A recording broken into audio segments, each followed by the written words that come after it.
trial and the change, this one thing remains. Your love never fails, it never gives up, it never runs out on me. Your love never fails, it never gives up, it never runs out on me. Your love never fails, it never gives up, it never runs out on me.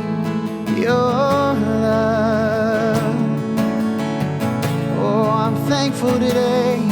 And on and on and on and on it goes. Yes, it overwhelms and satisfies my soul. Oh, and I never ever have to be afraid, 'cause this one thing remains. We sing your love never fails, it never gives up, it never runs out on me. Your love never fails, it never gives up, it never runs out on me. Your love never fails, it never gives up, it never runs out on me. Your love, oh Jesus, I know that in death, in life, I'm confident and covered by the power of your great love. And I know that my debt is paid. There's nothing that can separate my heart from your great love. We sing that your love never fails, it never gives up, it never runs out on me. Your love never fails, it never gives up, it never runs out on me. Your love never fails, it never gives up, it never runs out on me. Your love, sing it again. Your love never fails, it never gives up, it never runs out on me. Your love never fails, it never gives up, it never runs out on me. Your love never fails, it never gives up, it never runs out on me. Your love. Thank you, Jesus, for your love.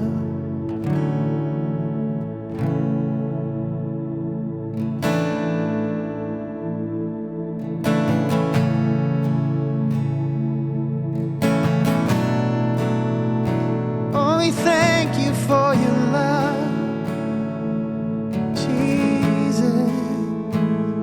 We thank you for your love, yeah, yeah, Jesus. We thank you, we thank you.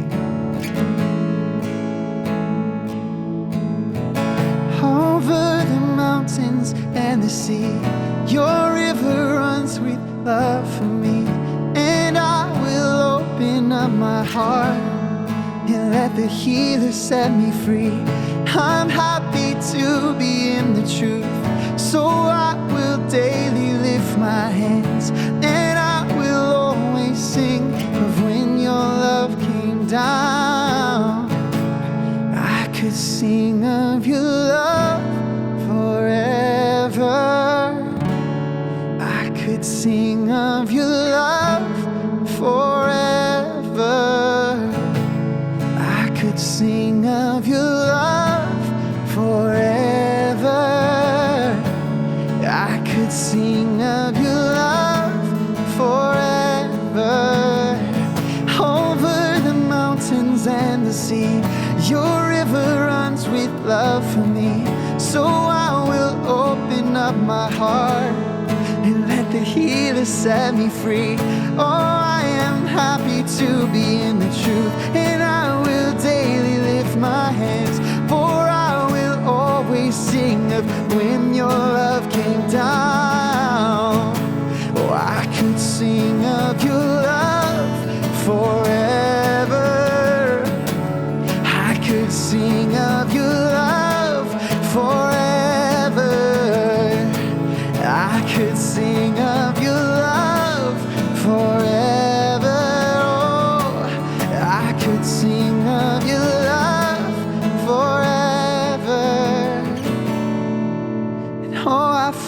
like dancing. It is foolishness, I know.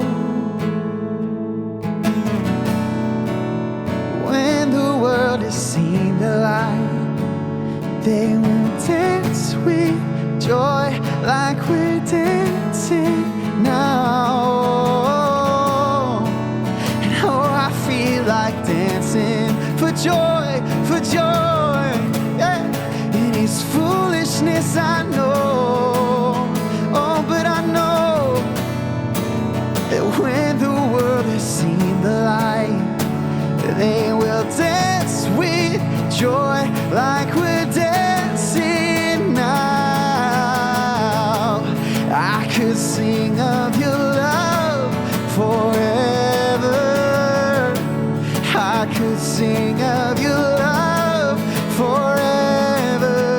Oh, I could sing of your love forever. Oh, I could sing of your love forever. I will sing, and I could sing of your love forever.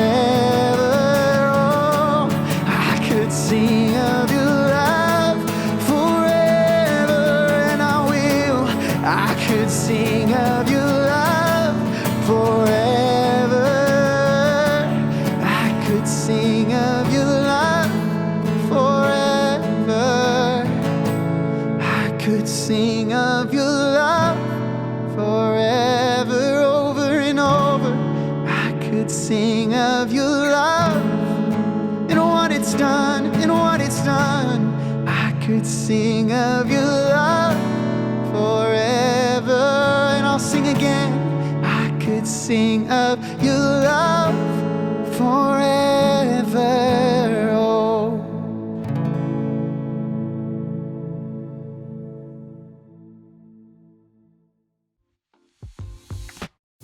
What is up? Hey guys. 1825 family. As you can tell, Max is out. We're done with Max. Out. So we wanted an upgrade, and this is My name's Philip. Philly Phil. I'm head of social media. Well, one of the heads of social media. Philly Cheese. So I'm the one responding to your DMs. Come on, let's go. And I'm Blake, so you guys already know me. Who cares about me? Doesn't matter. But if you're new with us, what are you still doing watching this stream, first of all? I mean, hopefully it's been informing or inspirational, worship was amazing, et cetera, et cetera. But why are you here? How'd you get here? We just want to say thank you for stopping by. Thank you for being here, right? We appreciate you. Appreciate you. And if you're like, man, I actually like this community. Blake and Phil, these are some cool guys. This is nice vibes. Honestly. We'd like to get to know you too. So, one of the best ways to do that is text 1825 connect to 56316. Oh, see, the chemistry's already here. Max, who? Who? I don't even know the guy. He's done. So text 1825 connect to 56316 to get into the know of everything that we're doing. What's another way to get connected, Mr. Head of Social Media guy? Honestly, you can follow us at 18.25 on Instagram. Bam. It's going down. We post some really cool stuff to keep you guys inspired throughout the week. We give you guys some awesome resources for service times. Let's go. Whatever. So make sure you're following us there because it's a great place to be. Let's go. Typically, we have Tuesday night talks. Typically. Every Tuesday night on social media at 7:30. But we're mixing it up this week because we've got guys' night and girls' night. Men's night, ladies' night, misters, sisters, however you want to define it. We've got stuff happening. I know the guys will be meeting at Folsom at 6 p.m. to play a little bit of, see that? Kickball. We're playing kickball on Tuesday night at 6 o'clock in Folsom. The ladies, Phil, I don't know. They're gonna be painting nails, curling hair, pillow fights, all the regular stuff. Chit chat. Talking about the latest fashion blogger. Oh my gosh, did you see that? But anyway, ladies, we've got something for you too. Guys, we're gonna be over here playing kickball like real adult men typically do. So we're gonna be playing some kickball. Ladies gonna be hanging out. That's gonna be taken over on Tuesday, but we've got something coming up on Saturday as well. You guys, if you haven't done anything for the Do Good Challenge yet, first things first, get your life together. We love you anyway, but get it together. We have something going on at Acres of Hope. Yes. This Saturday from 9 a.m. to noon, we're gonna be serving, making sure that place gets nice and cleaned up, and just make sure that they're in working order so that they can do the best that they can do with their resources. So make sure you're there. Because some of you are probably like, I don't know what to do. Good. Like, how can I be like part of this challenge? Well, we figured, let's just create an opportunity for you guys. We're helping you help them, help us, help each other. Boom. Let's advance the kingdom. And if you want to be a part of that, text 1825 SERVE to 56316. There's more soul on these announcements, I can tell you that much, because Max is a stick in the mud. I love the guy, but he needs... Anyway, so we've got Acres of Hope happening on Saturday. Sunday night service is Papa-loppin'. That's right, I didn't say crack-a-lackin', it's Papa-loppin'. It's the new phrase. Because it's what the kids are saying these days. I don't know if you know that or not. 7 p.m. Sunday nights. It's not 7:30 anymore. We're going back to the OG time, the original time, the pre-COVID time, the pre-chaos time. 7 p.m. Sunday night. Get your tickets. Get it. The tickets are gonna be in our bio. Go ahead and click the link tree. They're gonna be right at the top. So I know some of you come to me and you're like, I don't have tickets. It's Sunday morning, I don't have tickets. No more of that, okay? Get your tickets. Just get there. Be there. Sit next to me. It's gonna be a vibe. And last little announcement before we introduce the guest speaker is the Encounter Night. Originally scheduled for October 1st. There is potential change to the date. Still happening, just potential date change due to some potential conflicting maybe issues. Sort of, kind We're still figuring out all the new rhythms of coming back into being, a community in person. So stay tuned to social media. Make sure you tune in every Thursday night and stay connected to a small group. That way you're in the know. When's Encounter Night happening? We will let you know as soon as we actually know. Right? We'll get it to you. Right? All right, that's it for the announcements. Thank God you're like, that was a lot of information, but you need to get pumped up because we've got a guest speaker for you tonight. This man has changed the landscape of Bayside, Granite Bay, student ministries experience. He's one of the most outreach, connected people I've ever experienced. He knows how to do good every single day for people in his life. He knows how to disciple, develop young men and women to love God more every day. You guys are so lucky and blessed tonight because we've got the one and only Charvis Franklin coming to you tonight. Give it up in the chat. Emoji. What a guy. Mind brain explosion emoji. I don't know. Love y'all. Love you. See you later.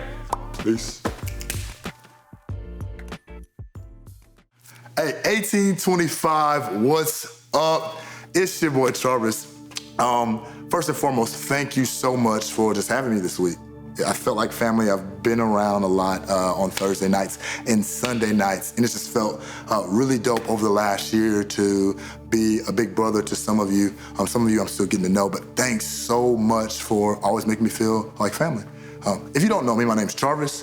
I have a wife named Constance. She fine. I have a son named Chance. He's now 8 months, going on 9 months, and he's running around the house and doing all kind of crazy stuff already. And I just want to thank just a couple 1825 little bros and sisters that made us feel like family over the last year. Whether that is Addison and Cash that drove all the way out to the Dirty 530 where I live in Plumas Lake and bought my wife ice cream randomly just to love on her while she was on bed rest. Or that's Cash who gave me a haircut last night, so I won't be looking like a scrub today as I recorded this. Or Cheeks, who's just been little bro and loving on me well over the last year. And Brandon, who's another little bro. Ches, y'all are my guys. I appreciate, again, just feeling like family. And not feeling like the old man that's at the young people's thing. But more than anybody, I want to thank just a brother that's dear to me, y'all's fearless leader, Mr. Blake and Mrs. Kelly. It's been amazing over the last year to have walked a hard journey with Chance coming here and to see how y'all have prayed for us and loved on us and encouraged us. Y'all's leadership is amazing and encouraging and inspiring. I got a quick little story about me and Blake that really, I think, bonded us as brothers. It was at a collective last year before all the COVID went crazy. Blake was really affirming me and encouraging me as the disciple maker that I am. And just saying like how I don't need stages or platforms to do what God has called me to do and how he sees his people follow me. And that was just super encouraging, but that wasn't the thing that he said that really I believe like, man, I can really trust this guy with a lot. The thing that he said was I'd been kind of struggling with who I would be as a father. Me and my wife walked through 5 years of infertility. Then we got pregnant, lost the baby. Then the next month got pregnant again with Chance, and maybe a couple months into the pregnancy, Chance almost passed away. He almost came too early. And just really stressful time. My wife was on bed rest for the rest of her pregnancy, I think a total of 6 months. Anyways, I was really struggling with like who I would be as a father, just because I work so much. I love what I do. My father didn't raise me, my biological father. So I think that was just like dealing with some things of just like, what will I pass down generationally to him? How much time will I like commit? Will I be like even interested? Because he's an infant and infants aren't quite my thing, but they are. His name's Chance. Well, anyways, while after Blake affirmed me, he came to me and just randomly said this. He says, Charvis, you're gonna be a great father. I'm like, man, this guy's in my heart, in my mind. Like, it's dope to see and know that someone had been like spending time with the Father and had been intimate enough with Jesus to like be told that, and for God to use him to encourage me on the type of dad that I'll be. It really like today still encourages me, but like God is using like y'all's leader to speak truth very specifically to you guys. So Blake and Kelly, y'all are amazing to Constance and I. We love you. We thank you so very, very, very, very, very much. Last week, Blake talked about soul settings, and he talked about maximizing or minimizing who you are to do the purpose of God and what God wants done in the earth in this region, which is amazing. This week, we're back in the Do Good series, and we're talking about marching orders, i.e. the attire. Constance didn't like it, but we figured it out. Marching orders are Do Good marching orders. How God has called us to be more than just individuals, but be unified in a mission to do good and like love on this city, love on this region, love on this world like crazy. So we'll talk about 3 marching orders today, and hopefully you'll take some away and execute them and implement them into your life, right? So if you don't know me, I've been in the military for 10 years. 6 of those were active duty. I worked on airplanes. I was avionics troop at Bill, working on the U-2. And then 4 has been Intel. I'm an Intel troop. I have 5 months as a chaplain assistant. Wasn't really my thing. I was doing just a lot of dusting, and that's just not I need to be in the action. So in the military, we have so much. First, like I said, I was in avionics troop. And then when I went from avionics, I was MOC, which is Maintenance Operation Control Center. And in that job, I just figured out where like airplanes were, if they had fuel, where they'd be going next, if they were mission capable already, if they were fixed, if they weren't. Also figure out who had flown them, how many hours, what kind of long-term maintenance they needed. And then I went from that job to now what I have in the reserves, this Intel, where we take the information that like the airplane and the pilots get us for images, and we decipher that information. We make, recommendations on that information, get it to the guys that make the decisions, and they make decisions whether we're gonna like blow somebody up or not. No, they do that, but more than that, we do a lot of humanitarian efforts. And when there's fires, you'll see the U-2 flying at a high altitude and taking pictures and videos of those fires to help firefighters get to places that they can't see. When there's something going on in the country that you aren't allowed to probably be in, you see the U-2 flying at a high altitude, and the U-2 is getting images and video and audio on that. And then those images and audio are going to the intel troops, and then the intel troops are deciphering it and getting to the information. It's a unified community of people all doing what we believe is good. Unified people all executing one mission, right? I believe that what we've created over the last 30 days, that Bill has, that Travis has, that McCullum has, we've created here at Bayside is like a unified group of people, of ministries, of individuals that are unified to do good. It's eerily similar. I've seen where it was an 1825 ministry and a student's ministry and a women's ministry and a group's ministry and a singles ministry and our executive pastors. And it probably didn't seem, we were all doing the same cause, but it didn't seem like we were probably unified to do the same mission. But now it's been amazing for like Jordana to call me out and just be like, hey, let's go film something for Blake and I to collab on like great ideas, dope ideas to do good, for all of us to go to a nursing home and do good. It's just been really dope to feel the same military kind of uniformity, and that we're all running in one direction. I think God has been moving in it, and it has been powerful to be a part of. So it's been cool. It's been dope to just be in that and be a part of that and see our church unified in that. It's been cool for us to pray for like every single morning. Even in like a COVID season, it's been rough, but it's been cool for the COVID season to reset the church all over the world to like our foundational things. We aren't having meetings anymore, strategizing what's the next best and how to implement and how to get. Our meetings, we're praying more than we're meeting, and we're strategizing, and that's amazing. A couple weeks ago, Miss Isabel like put up some prayer requests from some people in our church. It was amazing just to stop the strategy and stop the next event, and for us just to pray as a staff together, and we're calling our church to do that. And I think that is like, as Kurt says, like the foundation of revival, that we'll see the fruit of these prayers, the fruit of like 30 days of prayer in another season. It'll be like amazing. So I'm super anxious and super like excited to hear the testimonies of the prayers in which we've had. Marching order number 1 is, in order to do good, you must be good. In order to do good, I must be good. And that's not speaking of like if I'll go and like feed the homeless, or if I'll do that. Like, I must be good in my heart. My heart must be postured in the proper place. My mind, I must be doing good mentally. Physically, I must be doing good. In the military, before we go on a deployment, we'd have to go through these screenings and these checks for mental health, these screenings and checks for our body, these screenings and checks for our competency of our job, and if we can do it quick enough and efficient, and if we knew the rules or what not to do, and the tools and what not to use. And I think that that's what we're in now.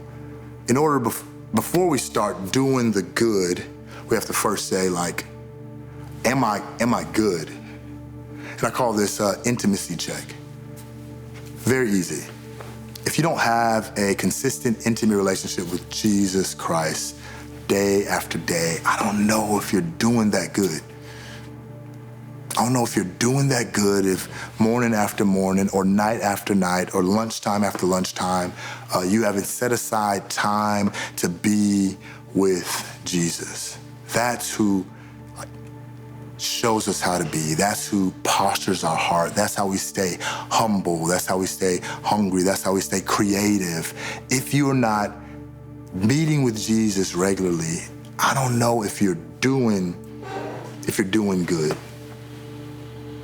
I think that this is kind of like a dangerous place to be in, because like working at a church, serving high level at a church, it's very easy to be around godliness and be around positive things and be like planning for like do good challenges and planning for Thursday nights and planning and helping on Sunday nights. I think that's very easy to do. But like if you're not spending time with Jesus for you and your soul, you're not doing good. As a pastor, every single time I open the Word of God, I pray, Lord, let me not open the Word of God so that I can prepare a message only, so that I can seem like the smartest Christian in the room, so I can out-debate any non-believer. I pray that, Lord, let me open this Word in the truth so that I can know you intimately This is like back in the Bible in Matthew 7. In Matthew 7:21, it says, "Not everyone who says to me, 'Lord, Lord,' will enter the kingdom of heaven, but the one who does the will of my Father who is in heaven. On that day, many will say to me," this is the part you have to listen to, because he's not speaking to like a non-believer. He's not speaking to a lukewarm person. He's not speaking to a person new to the faith. He's speaking to the church leaders. He's speaking to the people who've walked with God and who've seen movement, who've seen miracles. He says this, "Lord, Lord, did we not prophesy in your name and cast out demons in your name and do many mighty works in your name?" And then Jesus says this, "And then will I declare to them, I never knew you. Depart from me, you workers of lawlessness." Like, to me, that is like the scariest verse in the Bible, that I've done all these things. I've obviously like had some level of intimacy with the Lord, because like I can like pray for someone and they be healed. I can hear from the Lord and give them a prophetic word or a word of knowledge. I can like do these things and God is like working through me, and I get to heaven and I stand before Jesus with like holes in his hands, broken and bruised, and he says he doesn't know me because all I wanted to do was execute the ministry of Jesus and never know who Jesus was, and never spend time with Jesus, and never sacrifice my sleep, my time with friends or whatever to know him intimately. That's legit the scariest verse in the whole Bible to me. So every single morning, what do? I try to practice this thing that I call like the discipline of intimacy. And it was talking to Zach Chappelle, which is one of my boys, a couple weeks ago. And he was really like walking through how difficult it's been to be back in Sacramento, which he's excited about, from San Jose, to play basketball and to be doing so much. That he trains himself and like meets with this basketball team at Sac State, and he trains youngsters and like get them better at basketball, and he serves in a small group, and he helps me run House of Hoops, and he does all these things. But he's like, bro, it just seemed like when I was in San Jose, not doing as much, I had more time to like meet with like Jesus, and I feel like I'm not meeting with him as much in the mornings or as consistently, or it isn't as like beneficial or fruitful because I'm rushing through it when I do meet with him. What do I do? And I feel like in that time, and we stood in Bayside's parking lot and had this conversation, the Lord gave me like a really strategic, kind of systematic way of like ensuring that we spend time. We see when Jesus is going to the cross right before, he's in the Garden of Gethsemane, and he's like sweating blood. He's so anxious that he's like sweating blood, and he's praying, he's asking the Lord to take this cup of suffering away from him, because he's God and he knows exactly what's about to come up. Like, he knows that he's gonna have to pay for the sins of the world. He's gonna have to pay for what I did and what you did. Like, Tim, he's gonna have to pay for that. And that's like a very harsh judgment from like the Father, right? And he goes back to where his disciples were, and they're like slumped, they sleep, they snoring, right? And he says, to Peter, he says, could you not stay up and pray but an hour? I think that we can take that like figuratively, but I choose to take it like literally, that he gave us a very specific amount of time. So I try to like fashion and like make a discipline in my life. For an hour in the morning, I want to be with the Lord. For an hour. I want to like, before I'm like, I have to do like my husband duties and my dad duties, like in my youth pastor duties, and like all these duties. I want to like get up early enough time to be like with the Lord for an hour. I think when I started this, it was kind of like, man, can I pray for a whole hour? And I know many of you maybe feel the same way. Like, can I legit pray for an hour? Do I have enough things to pray for? So I think God had given me this super strategic formula of like time with the Lord that I'll share with you, and hopefully you do it. And it may not be an hour the first time you do it, but the point is like making sure that you're good so that you can do good. And the only way that you're good is you're spending intimate time again with the Father. So this discipline of intimacy, for the first 10 minutes, you're gonna worship the Lord. For the first 10 minutes, you're gonna put on a song of your choice, of your liking, and you're gonna think about the words and lyrics of that song, and you're gonna like worship him in spirit and truth, is what the Bible says. So if you're thinking and you're playing good Father, you're thinking about ways in which he's been a really good father to you. And And a lot of us haven't had fathers or fathers that have been super solid to us. So you're thinking of, like, you're such a good father to me. Like, my favorite song of last season was Waymaker. And the reason was because obviously walking through what we walked through, Constance and I, with Chance, we needed him to make a way. For 5 years, we needed to make a way of, like, having a child and believing that and encouraging us and, like, walking through being disappointed month after month and walking through miscarriages and walking through that. We needed God to make a way. So when he had finally made a way, and then it's still something that happened, another obstacle he faced, he almost, like, was born too early and passed away. I needed God to make another way. So when I'm singing Waymaker in the midst of, like, all the people that's on a Sunday morning, I'm not singing, like, another song that I like that's popular. I'm speaking of a waymaker who made a way for me and my wife to have a child. Or whatever song that may be for you, just 10 minutes where you're not just singing along with the song karaoke style, but you are, like, actually thinking of the words of the song and allowing that to, like, speak well and affirm and, like, revere the Father, the Creator, our Lord, our Judge. Like, do that for 10 minutes. Second 10 minutes is pray. And at that time, when I'm praying, I'm trying to speak as much Bible over myself as I can. So I may say, Lord, hide your word in my heart that I may not sin against you. I'll be praying, like, let the words of my mouth and meditation of my heart be pleasing and acceptable to you. I'll be praying, the steps of the righteous man are ordered by the Lord. Like, Lord, order my steps today. Like, order my steps. I'll be praying just so many just prayers for myself. I'll pray for Chance that he won't spend a single day away from the Lord, like not one day away from the Lord. I'll be praying for, like, all of my family here at Bayside. I'll be praying for my wife that as she goes off to work and cares for other people's children as a teacher and drops her son off and feels this, like, mom guilt of, like, I should be taking care of my son, but, like, my husband's a youth pastor and we need to make more money than what he makes. Like, I have to work as well, and I do have something for somebody else's kid. I am, like, something to someone else's kid. I do have an obligation, a call to be a teacher. How does she balance that in her heart and her mind? So that's what the prayer time's like for 10 minutes. Then I read. Third step, in the next 10 minutes, I'm reading. Whether I'm reading through Proverbs, I read a proverb a day every day, or I'm reading through James. Whatever I'm reading, I'm just reading. I'm asking God to, like, help me memorize his word. I'm asking God to help me understand the mysteries of his word, that we didn't grow up or weren't, like, born into a culture in which we understand every little, like, thing that's happening in this Jewish man's life. But I'm asking God to, like, give me a desire to, like, know your word well.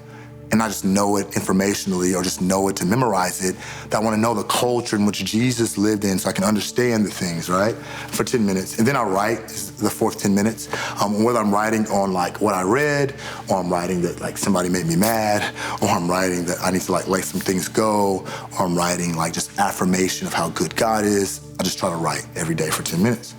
Then the next part, the fifth set of 10 minutes, or section of 10 minutes, I do a thing called silence and solitude. And I've never heard God, like, audibly speak, like, in my, like, ear, like, Charvis, you're trash. No, he's probably said that a couple times, but I've felt him, like, impress some things on my heart in that silence and solitude that has corrected me, that has encouraged me, that has gotten me to, like, the next day, or, like, inspired me so much that he says, like, hey, you're my son. It doesn't matter when there's comparison going on in my heart, my mind. It doesn't matter any of that, because he's saying in that silence and solitude time, Charv, you're my son. Or he's saying, Charv, you're too busy. Like, your son needs you. You're too busy out doing the ministry, and your, like, wife needs you home. Or, like, your desire to be a great leader has superseded, like, your compassion for people. You're too critical. Is what some things he says to me. I probably said some other things to you. I know people don't think that I'm critical at all, but those are things that he's saying in those silence and solitude time, that I shut off the worship music, that I close the Bible, that I just sit there and I ask everything in me to submit to the Lord. I say, hey, aches and pains and anxieties and fears and insecurities and my schedule, everything in me, my thoughts, I pray that it submits and bows to Jesus for this 10 minutes. Because all I want to do is I want to hear you clearly. And it doesn't have to be a long thing, him just to say, like, peace, or joy, or I don't know, like stand sometimes. These words that are like carry me throughout the day. And then the last 10 minutes, I just put on a hype song. And a hype song sometimes may be like Champion or something super like inspirational that we sing on Sunday mornings. But the hype song lately has been like Kendrick Lamar, "We Gon' Be All Right." Because in the world of chaos right now, man, like sometimes I wake up and I'm like, what's going on? And it's dope to have even like secular artists like inspire, like, we gon' be all right. I know it's crazy and chaotic right now with COVID, and it's crazy and chaotic with racial tension, but we gonna be all right. If the Jewish people who were slaves and enslaved for years, they made it and they all right. If the slaves of this time, black people who were slaves in America, got free and they all right, we're gonna be all right. And we can stand on that hope as long as that hope in us knowing we're gonna be all right is in Jesus Christ. So that's the discipline. Those are the times. That's the 60 minutes of time that I spent with the Lord. That may be for you at first 3 minutes and 3 minutes and 3 minutes and 3 minutes, and then 2 weeks is 5 minutes and 5 minutes and 5 minutes and 5 minutes, and then in 2 months it's 10 minutes and 10 minutes and 10 minutes and 10 minutes. I guess the challenge to you, what I implore you to do is like just get some time in with the Lord. Whether it's that systematic way or whatever way you want, that you set aside time in the morning to just be with the Lord. Again, marching order number 1, in order to do good, we must be good.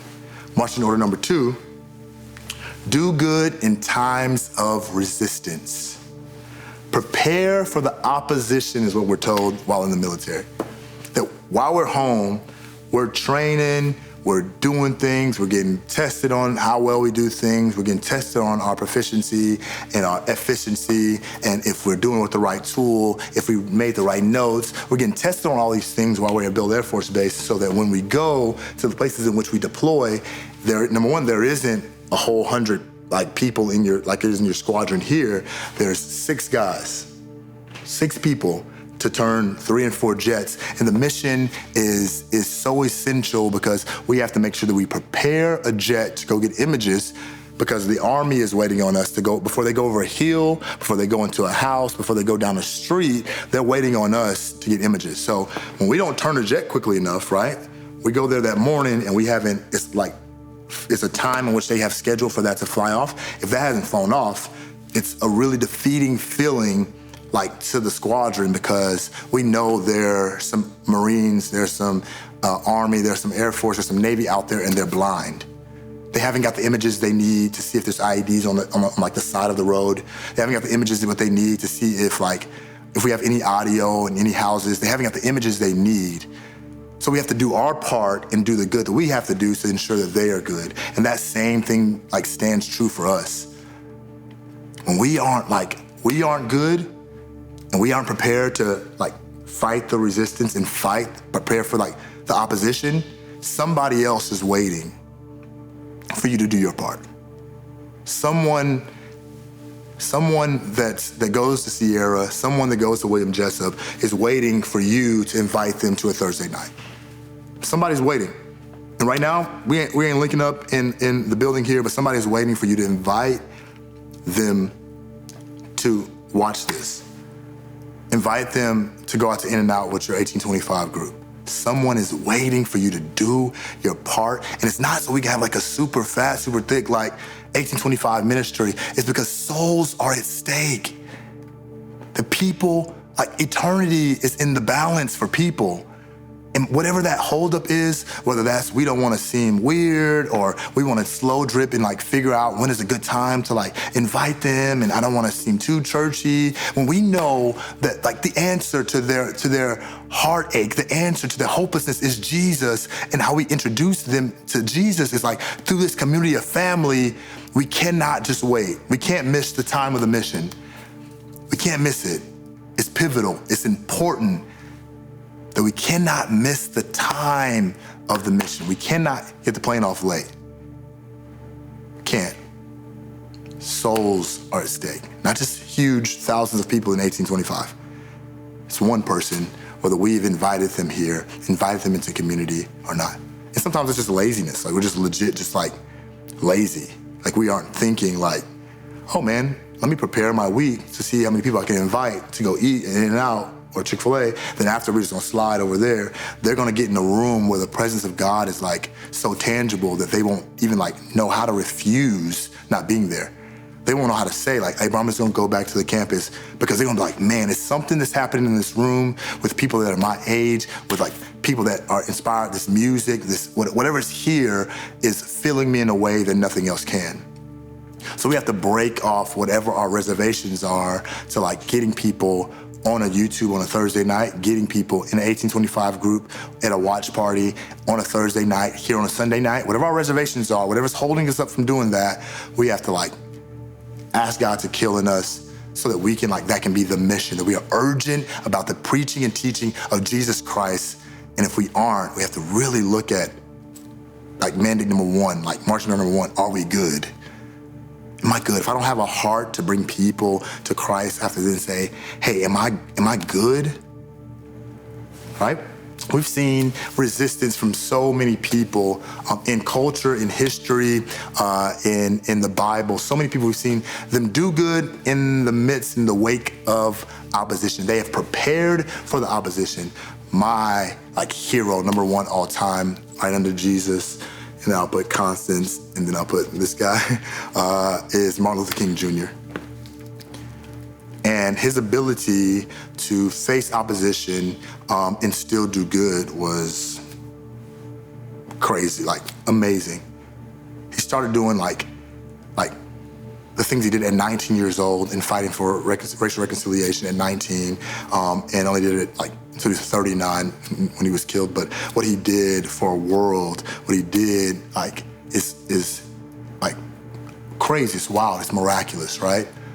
We've seen him many times on the road, in their stories of where there was like bombs placed on, they went off on his front porch with his family there, and he's on the road trying to like help reconcile us to one another, like the gospel says. What is the conversation with Coretta that night? Coretta calls and she's like, you out trying to help the world and people are bombing our house. But in the face of opposition, in the face of going to jail, in Birmingham jail, he has letters from Birmingham jail. I suggest you read it. And he's talking about, and I'm thinking these are like, really, man, these are really like lean into like white people about whatever. Anyways, he goes and he reads this letter from these pastors in Birmingham that's basically telling him he should stop doing what he's doing. And he writes to the clergymen of that city. He then writes to the white moderates, white people who are just like, oh man, we gotta wait till a different time, or right now's not the time, or I'm not racist, but I'm not like gonna go and protest. And then he also writes to like complacent black people, where he says, have you reached a social status? Have you reached an amount of money that you can make that you are infiltrated into a system and you're accepted in a world that you've forgotten about the struggle of your brother or your sister? He does this from jail, or I'm pretty sure he was like isolated and felt alone and felt defeated. Like, am I ever gonna see breakthrough in this country? And he still does good. He does it on the phone with his wife, where she's saying, you're out doing everything for the world, and we have bombs being thrown into our window, and we have like crosses that are on fire in our yard, and you have children. In the midst of that, he's still doing the good that God has called him to do. We see this in Paul's life, who what more than anything desired, probably after he was like converted on the road to Damascus, he's like, I'm about to go into all of the world like I've been mandated and preach the good news. Ain't nobody stopping me. You cats over here, y'all got all the Jews. Y'all only want to preach the Jews. I got the Gentiles. There's way more Gentiles than there are Jews. I can hit every region, every continent, and preach the good news. But what happens? Shipwreck, he goes to jail, spends a lot of time in jail, and he has to preach the good news through like pen and paper. And then he gives to probably a guard that he's like built relationship with. And then that guard gives it to whoever, then gives it to whoever, and then it finally gets to Timothy. Or it finally gets to the church in which he's written to. But that opposition, being chained and locked in prison, did not stop Paul. He is the reason that everyone that's not Jew right now, we know Jesus. I have a little saying, and it's to me, but to everybody else in youngsters that I mentor and people that are, it's one of my little pet peeves. When you say you'll do something and then you don't do it, or you say you'll lead in a way and you don't, or you say you'll lead a small group and you don't, or you say you'll help Blake set up and you don't, or whatever the case may be, I always say this is encouraging me, this is a jab at who didn't do the thing they said they'd do, is the go, don't slow. The go, don't slow. And that's for everybody and for me. If one day I just went out of whack and I was just like, yeah, I'm done with all this. I don't do what I want to do. I want to live how I want to live. It's too sacrificial. Like, God will say, Charvis, the go don't slow. The go don't slow. Legit, like, the mission of the Lord is like going to happen with or without you. I'll use you and like you'll be like have a fruitful life because of it. But if you don't, guess what? The go don't slow. People will still come to know the Lord. Like either way, right? So we've seen Martin Luther King and how he like did good in the midst of resistance and opposition in Paul. And then we've seen like the creator God himself, who created everything, who's bigger than everything, who stands outside of time, who like isn't bound by anything, be in a similar but kind of different jail cell, and he puts himself in like a human body.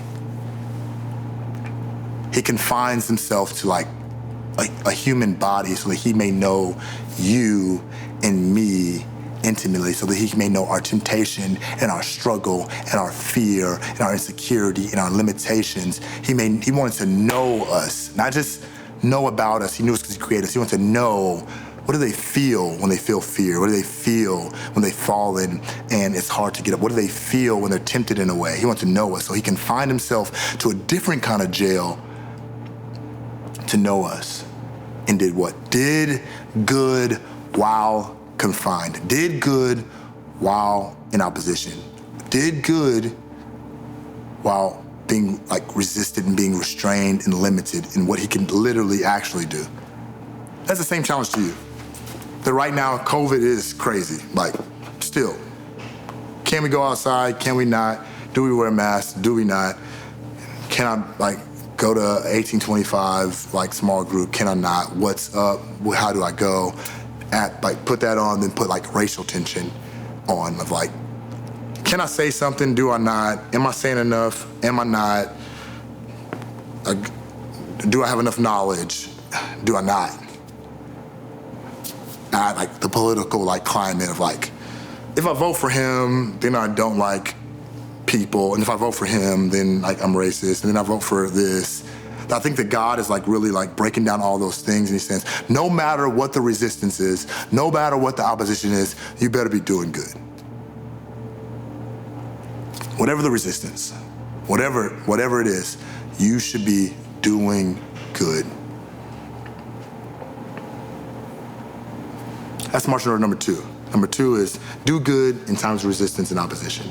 Marching order number 3, and our final marching order, is do good and execute the mission. Military terms, execute the mission. Whatever we have to do to execute the mission will be done. So we would go and be deployed. We have to run up an aircraft for 2 hours before it can fly. We want to see that airplane check off good on all systems for 2 hours before we can actually like fly it, right? These airplanes, the U-2s, are built in like the 40s and the 60s. They're still same airframes. So if something goes bad at an hour and 30 minutes, hour and 50 minutes of that flight, and we get one bad check, guess what? We have to, what we call, is turn that jet. We have to pivot that. So we'll try to like change a component, but if that didn't work and the airplane just was like tripping that day or something wasn't like doing well, we'd have to literally move that whole entire jet and then put the other jet in its place and run it up, and we'll spin it up, and we'll want that to still make the time frame in which they're like striving to go, right? So that was like us doing good and whatever it takes to execute the mission. Whether somebody was sick and couldn't come that day, so we only had like 3 guys on like the crew instead of 4 guys, we still had to get all the equipment and like execute the mission. And that's the same thing that God is saying here. In the midst of COVID, Bayside still has to unleash compassion and execute the mission. In the midst of racial tension, Bayside still has to have a voice in that and execute the mission. Like, we have to do good regardless. I think a lot of things that we see politically going on are like qualms and arguments about like these things that we think are social issues, but I think are gospel issues. A lot of things that we think are social issues, and if we execute well, we give ourselves a pat on the back. Culture in the world gives a pat on the back. We throw it on the gram, we throw it on Twitter, and everybody's like, man, it's like dope that like Charvis with all these kids. It's like dope that we went out and like fed all these homeless people. When like, to Jesus, those are not social things, those are gospel things. When he says, take care of my orphan, somebody adopts a person, we're like, man, that person, like, that family is so like dope. Like, they adopted like a baby, and the baby didn't have to go to foster care. But that's a gospel thing. I fear going to heaven and standing before the Creator, and he's saying, why did I say adopt an orphan and you never did? Why did I say take care of the elderly? Why did I say feed the hungry? Why did I say take care of the widow? Why did I say do those things? And what you waited on the government to do, the church was mandated to do. And the church didn't do, but you individually, you, the church, didn't do. Me personally, the church didn't do. And that adopting of an orphan may not be like you literally going to adopt an orphan, but it could be. It may be like you sitting with a young man or a young woman every week and like just hearing like what's going on in their life. You sitting with like an elderly person and like just figure out like talking, doing a puzzle and like playing bingo and figuring out like what's up with their life and how they're doing. If going with a widow and like figuring out like do you need groceries? Can I go put some gas in your car? Can I go wash your car? Do you need your grass cut? That's the good that like the church is mandated to do, that we're hoping that the government do. We're fighting because the government isn't doing it the way in which we think they should be doing it, or not doing it, or kind of doing it, or how much involvement. When Jesus said this is gospel mandates, the church must rise up and do what Jesus mandated us to do, the gospel. Do good. I think that like y'all are the generation to get it done. I don't know if my generation is like, if we're still like too old school or like still whatever life has happened that we feel some kind of way, but like we're the generation like created like YouTube and like Facebook and Instagram. And I think it's like y'all time to just do something. I don't know if y'all have done much. I'm a really competitive person. And I think that what y'all can do, because I truly believe y'all feel as if y'all can do anything. I meet kids all the time that are C&D students that think they're gonna be like doctors. Not saying they're not gonna be doctors, but study habits gotta change. I see y'all and how y'all use what we created in Instagram for influence, and you build like businesses off of it, or what we created in YouTube to be like a newer like home video kind of thing that we were creating, and y'all said, oh, no, we can make millions off of it. I can put my children on it and make millions off of it. I can put clothes on it and make millions off of it. I can do whatever I want. I can put cats on it and make millions off of it. I can build things. Y'all figured out how to. The world is like limitless to you guys. I challenge someone watching to figure out like adoption. Why are we paying for adoption? Why are there kids that need to be adopted and like somebody has to pay for that? I challenge you guys to figure out like hunger in the country and homelessness. I challenge this generation that is like courageous enough to do so much to figure out racial tension and how to have conversations and how to love and how to like debate and how to talk about like how to make things better and how to be honest about being hurt and feeling unseen and unheard or feeling like you're not doing enough or not appreciated. I challenge y'all to do that. I challenge you to do the good. So lastly, I'll just pray. I don't think that that's done by like our own like desire and flesh and what we want to do, but I think that's done by the Spirit of God being in you and residing in you and really leading you to do good. Let's pray. Father, I thank you so much for every single young adult that sits in the living room, that sits on a porch, that sits in a backyard, that sits at a desk and watch this. I thank you for them. I pray now that they, one, will check their hearts and check the posture of their hearts and minds, because they cannot do good if they are not good. Also pray that in the face of resistance, they don't cower away, that they don't run from it, God, but they run to it. They run through it, and not in their own strength, but in the strength of you and your Spirit. That they live and execute the marching order number 2, which is do good through resistance and opposition. We've had so many great examples. And lastly, that they become a church like we have never seen before. That the church in Acts that we revere so much is nothing compared to them.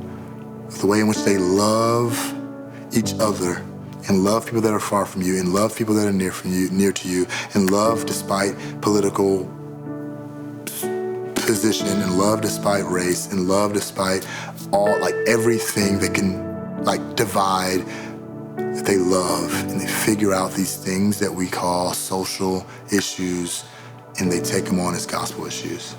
We cannot do that alone. They cannot do that alone. But the power of God must reside in them. They must be transformed by your word every single day, and their mind must be renewed to submit themselves and humble themselves to make this not just about the gram, but it's about like changing the world. So I pray they submit to you. And I pray that they're people of action and not just like watching sermons on YouTube or being inspired or feeling like, man, charged up, but they are people of action. I thank you for what you're gonna do through them. It's in your name we pray, Jesus. Amen.